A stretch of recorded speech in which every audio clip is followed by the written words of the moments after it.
Ada tak dekat sini nak jadi dealer emas? Boleh. Mana-mana pihak sekalipun buat belian emas melalui syarikat Public Go, harganya sama.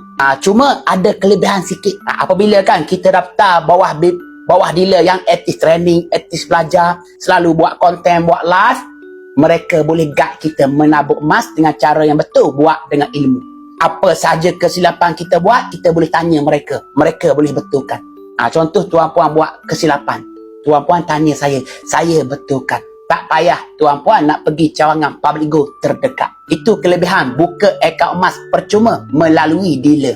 Kalau kita buka sendiri melalui Google, kita tak dapat ilmu secara percuma.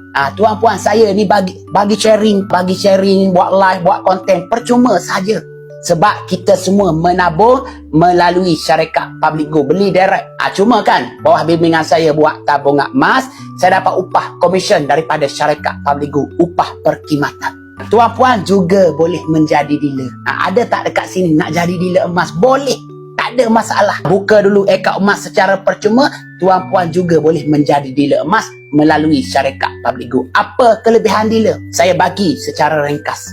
Tuan-puan, apabila kita menjadi dealer emas melalui syarikat Public Go, kita buat tabungan sendiri, kita dapat upah daripada syarikat Public Go. Bawah bimbingan kita buat tabungan emas, kita dapat upah daripada syarikat Public Go. Kita nak jual emas, kita simpan ni kepada syarikat Public Go, kita dapat upah daripada syarikat Public Go. Bawah bimbingan kita jual semula item yang mereka simpan, kita dapat upah daripada syarikat Public Go. Ada 18 kelebihan menjadi dealer emas. Jadi kalau tuan-puan tanya saya mana lebih baik, kita menjadi penyimpan emas biasa ataupun menjadi dealer 10 kali ganda, 20 kali ganda, lebih baik kita menjadi dealer emas melalui syarikat Public Go. Di samping kita menabung emas, kita juga dapat upah sedikit, dapat komisen lah, komisen. Di samping kita menabung emas.